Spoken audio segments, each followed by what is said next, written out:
Quiero en este momento agradecer a mis amigos que me escuchan y desearles que toda la paz de Dios inunde su ser.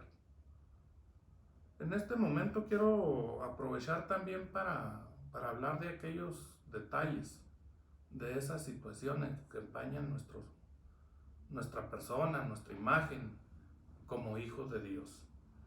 Cuando nuestro Dios puso a Adán en el huerto, dice que plantó dos árboles en el centro de este huerto. Uno era el de la vida y el otro era el de la ciencia del bien y del mal. Desafortunadamente, el hombre eligió el del mal. ¿Qué características hay en el hombre hoy en día que empañan esta relación con Dios? La tibieza espiritual, la falta de santidad y sobre todo que no hacemos la voluntad de nuestro Dios. Dice en el libro de Judas, versículo 12, estos son manchas en vuestros convites, que banquetean juntamente, apacentándose a sí mismos sin temor alguno, nubes sin aguas, las cuales son llevadas de acá para allá de los vientos, árboles marchitos como en otoño, sin fruto, 2 veces muertos y desarraigados. Como podemos ver, allí nos habla de que son manchas en vuestros convites.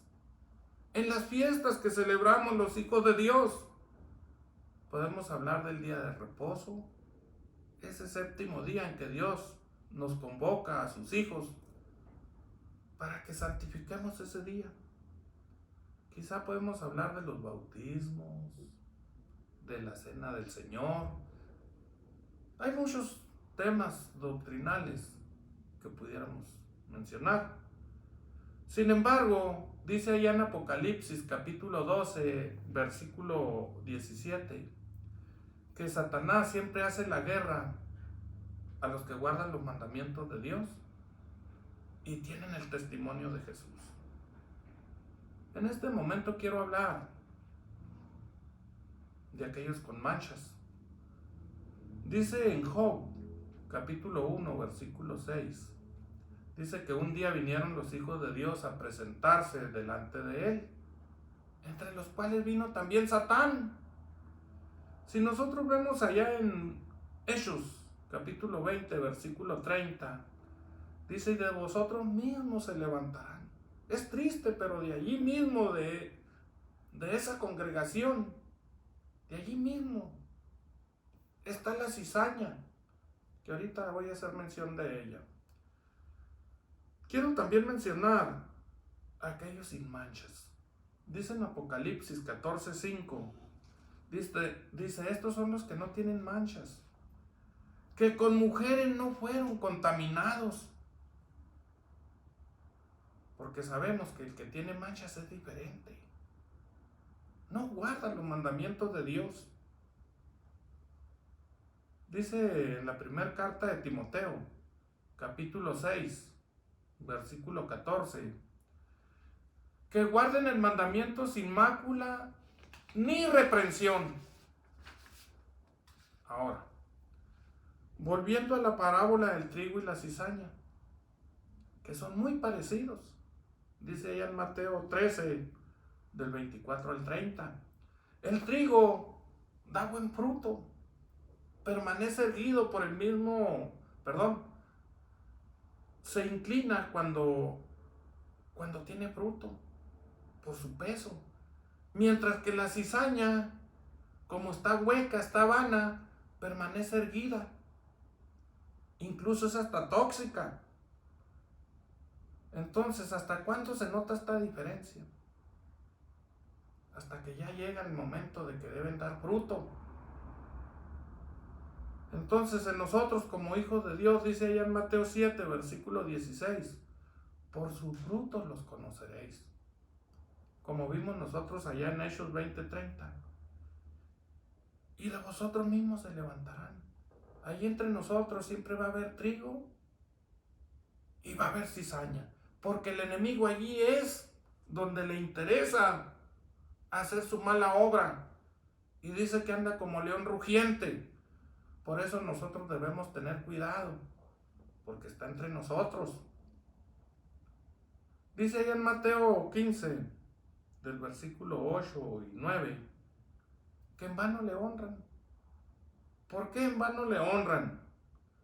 Si nosotros vemos Hechos 1, versículos 16 y 17, podemos ver que Judas Iscariote dice, el cual era contado entre nosotros y tenía suerte en el ministerio. ¿Qué fue lo que apartó a este hombre? Pues vemos que lo apartó la iniquidad. La iniquidad. Ahora, volviendo a Judas, versículo 12, dice que banquetean juntamente. ¿Qué hacemos nosotros el séptimo día de la semana? ¿O qué hacen los santos en este día? Nos gozamos, traemos ofrendas de suavidad a Dios, alabanza y adoración. Le dedicamos exclusividad a nuestro Dios en este día. Porque sabemos que no solo de pan vive el hombre, dice en Mateo 4, versículo 4. Ahora, analicemos. Dice ya en Isaías, capítulo 4, versículo 1, dice, echarán mano de un hombre 7 mujeres que pretenderán hacer su propio pan, o sea, su propia doctrina. Ahora yo pregunto, ¿cuántas iglesias se hacen llamar del nombre de Dios? Pero cambian la doctrina. ¿Cuántos dicen yo soy hijo de Dios? Con esta convicción, ¿serán hijos de Dios? Veamos aquellos que cambian la doctrina. Han cambiado el día de reposo por otro día. Cuando Dios reposó desde un inicio en el día que Él ha elegido. El nacimiento de Cristo lo celebran el día del nacimiento del sol. Si vemos en aquellos que se dicen hijos de Dios, vemos que en el templo son unos y allá afuera son otros. Entonces todo eso no dejan de ser manchas en aquellos que se dicen ser hijos de Dios o que se dicen cristianos. Volviendo a Judas, versículo 12, dice, apacentándose a sí mismos, no tienen temor de Dios. Y el temor de Dios es apartarse del mal. No les importa hacer lo malo. Podemos ver en la segunda carta de Pedro, capítulo 2, versículo 15, dice que han dejado el camino derecho y se han extraviado, siguiendo el camino de Balaam, hijo de Bosor, el cual amó el premio de la maldad. En pocas palabras, estamos camuflajeados. Nos disfrazamos de ovejas. Triste, pero cierto. Dice allá en Gálatas, capítulo 4, versículo 16, dice el apóstol Pablo, heme hecho vuestro enemigo diciéndoles la verdad. ¿Por qué Pablo se hizo vuestro enemigo? Dicen algunos dichos populares que la verdad no peca pero incomoda. Dice también que la verdad no es grata, no siempre es grata. A veces nos duele, hermanos. Pero la palabra de Dios dice, compra la verdad y no la vendas. Aunque nos duela, debemos buscar siempre la verdad. Por eso nos dice allá en primera de Timoteo 4:16, ten cuidado de ti mismo y de la doctrina. Qué importante es que nosotros busquemos la verdad, porque esta os hará libres. Dice allá en Proverbios, capítulo 8, versículo 13, que el temor de Jehová es aborrecer el mal. Así de sencillo. Volviendo a Judas, versículo 12, dice que son nubes sin agua. En Deuteronomio capítulo 32, versículo 2 dice: goteará como la lluvia mi doctrina. Estas personas no tienen doctrina. Lo acabo de mencionar en 1 de Timoteo 4:16. Ten cuidado de ti mismo y de la doctrina, porque haciendo esto a ti mismo salvarás y a los que te oyeren. Es muy importante la doctrina, como también el testimonio que nosotros damos al mundo, porque debemos ser luz para el mundo, para que no se blasfeme el nombre de Dios por causa de nosotros. También dice allí en la segunda carta de Pedro, capítulo 2, versículos 17 y 18, dice: estos son fuentes sin agua y nubes traídas de torbellino de viento, que te mueve el viento dependiendo para donde vaya, porque no tienen agua, no están cargadas.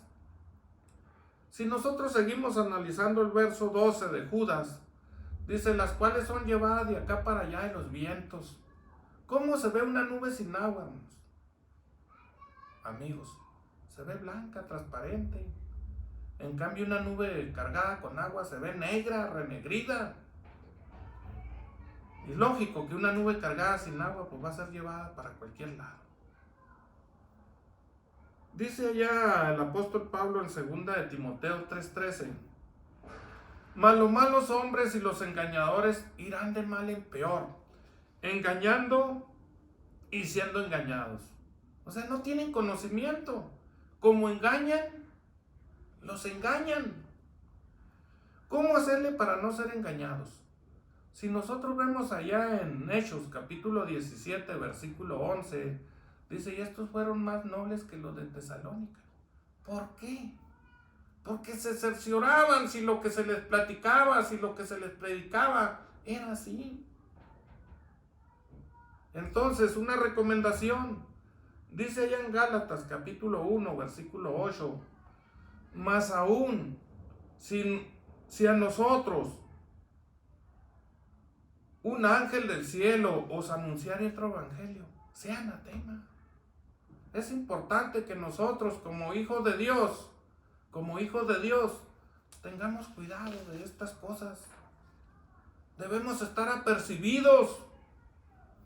Dice ya en Efesios capítulo 4, versículo 13: hasta que todos lleguemos a la unidad de la fe y del conocimiento del Hijo de Dios, a un varón perfecto. Por eso Jesús decía: ejemplo os he dado. Él es el blanco, Él es el patrón que tenemos nosotros de conducta. Porque si nosotros ponemos la vista en un hombre y comete errores o cae, nosotros vamos a fracasar. Pero Jesús no tuvo pecado, no se halló falta alguna en Él. Ahora, para que no nos engañen, no debemos acomodar la palabra en nuestros pensamientos. Y el ejemplo pues es Jesús. Jesús se sujetó a sus padres, tanto a sus padres carnales como a su Padre celestial. Si nosotros vemos allí en Lucas 2:51, dice que vino a Nazaret y estaba sujeto a ellos. Pero cuando él se quedó allá en Jerusalén, que su madre se regresó por él molesta, dice: porque en los negocios de mi Padre me conviene estar. Él le dio prioridad siempre a nuestro Padre celestial. Volviendo al versículo 12 de Judas, dice: árboles marchitos como en otoño sin fruto. ¿Por qué no dan fruto? Dice allá en Oseas capítulo 4, versículo 6, dice: mi pueblo fue talado porque le faltó sabiduría.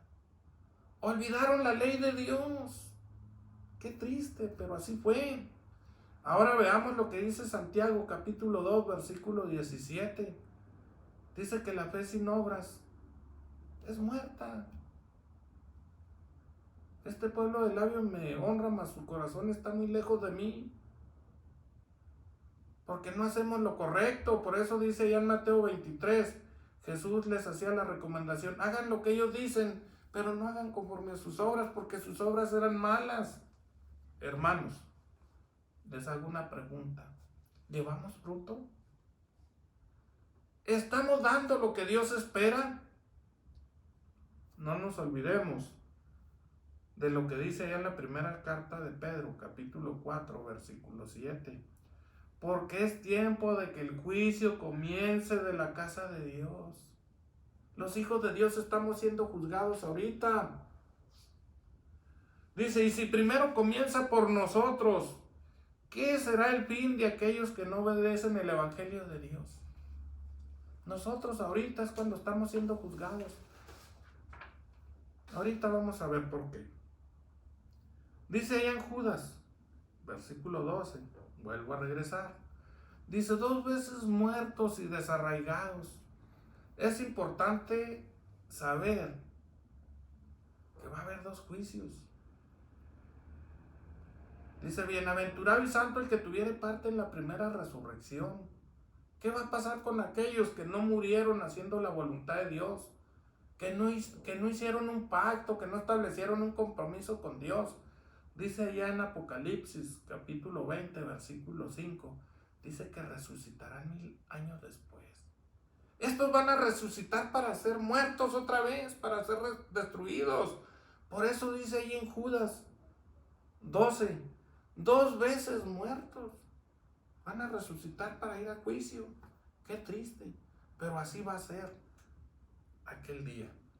Entonces, hermanos, dice allá en Mateo, capítulo 13, versículo 49. Dice, allí será el lloro y crujir de dientes.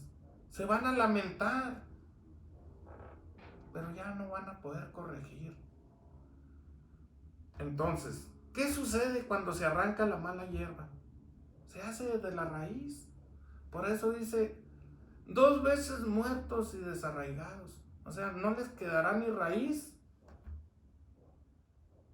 ni rama. Como dice en Malaquías 4:1. Todos los soberbios y todos los que hacen mal, dicen, serán estopa, el cual no les dejará ni raíz ni rama.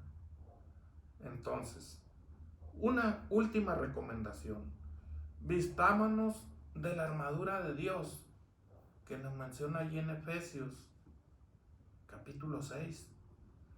Porque toda acción tiene una consecuencia.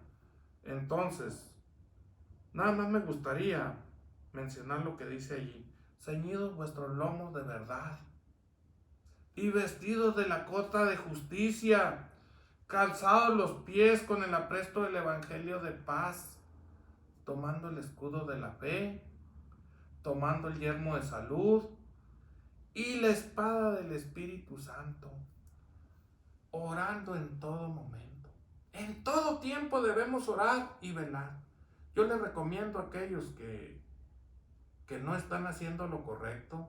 Dice que aquel que toma la mano al arado y va volteando hacia atrás no es apto para arar.